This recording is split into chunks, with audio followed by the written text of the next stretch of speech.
നല്ല എന്റർടൈൻമെന്റ് ആയിരുന്നു. തമാശയൊക്കെ എങ്ങനെയാണ്? ചിരിപ്പിക്കുന്നുണ്ടോ? തമാശ ഗുഡ്. പ്രിയദർശന്റെ പണ്ടത്തെ മൂവീസ് എല്ലാവരും ഒരുമിച്ച് വരുന്ന ലാസ്റ്റ് അങ്ങനെ ഒരു ടൈപ്പ് മൂവിയാണ്. ഫാമിലിക്ക് ഇഷ്ടപ്പെടുന്ന പടമാണോ? ഇഷ്ടപ്പെടും, പിള്ളേർക്ക് ഇഷ്ടപ്പെടും. ഷർഫുദ്ദീനൊക്കെ എങ്ങനെയുണ്ട്? നന്നായിട്ടുണ്ട്. നല്ല നല്ല പടം. കണ്ടോണ്ടിരിക്കാം. ഫൺ പടം. തമാശയൊക്കെ ചിരിപ്പിക്കുന്നുണ്ട് അത്യാവശ്യം. തമാശ കുഴപ്പമില്ലായിരുന്നു, തിരിച്ചായിരുന്നു. ഷറഫൊക്കെ എങ്ങനെയുണ്ടായിരുന്നു? ഷർഫുദ്ദീൻ നല്ല അഭിനയം. ഫാമിലിക്ക് പറ്റിയ പടമാണോ? ഫാമിലിക്ക് പറ്റിയ പടമാണ്. നല്ല എനിക്ക് ഇഷ്ടപ്പെട്ടായിരുന്നു. എല്ലാവർക്കും ഇഷ്ടപ്പെടണമെന്ന് നിർബന്ധമില്ല. നല്ലൊരു കോമഡി പടമാണ്. പാട്ടൊക്കെ എങ്ങനെയുണ്ട്? അത്യാവശ്യം പാട്ട് കുഴപ്പമില്ല, കണ്ടിരിക്കാം അല്ലേ? കണ്ടിരിക്കും. ഇല്ലായിരുന്നു. ഫാമിലി ഇഷ്ടമുള്ള മൂവിയാണോ?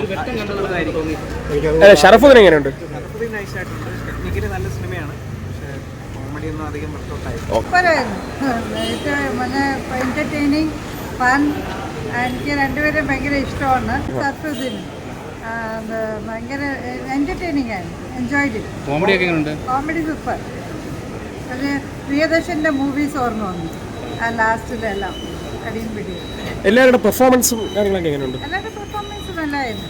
നമുക്ക് പ്രേമത്തിൻ്റെ കുറേ ആൾക്കാരുടെ ഇതെല്ലാം ക്യാരക്ടേഴ്സ് ഉണ്ടായിരുന്നു. It was very good. അമ്മ എങ്ങനെയുണ്ട്? തമാശയൊക്കെ എങ്ങനെയുണ്ടായിരുന്നു? തമാശ ഉണ്ട്, നല്ല തമാശ. എനിക്ക് ഇഷ്ടപ്പെട്ടു. Depends on person to person. We like it. ഒരുപാട് ചിരിക്കാനുണ്ടോ? ഉണ്ട്. ലാസ്റ്റിലെല്ലാം ഞങ്ങൾ കുറേ ചിരിച്ചു. Do at my age we love. എനിക്ക് ഇഷ്ടപ്പെട്ടു. നല്ല കോമഡിയായിരുന്നു. നല്ല ഇഷ്ടപ്പെട്ടു. എങ്ങനെയുണ്ട് എല്ലാവരുടെ അഭിനയമൊക്കെ കാര്യങ്ങളൊക്കെ? ഒരു കോമഡി പടമാണോ? കോമഡി തന്നെ. കോമഡി എങ്ങനെയുണ്ട്? കോമഡി നല്ല കോമഡി. എങ്ങനെയുണ്ട് ഷർഫുദ്ദീനും ടീമും? ഷറഫുദ്ദീൻ കൊള്ളാം. ബാക്കിയുള്ളവരൊക്കെ എല്ലാവരും കൊള്ളാം. ഒരു ഫാമിലി ആയിട്ട് കാണാൻ പറ്റിയ പടമാണോ? ഫാമിലി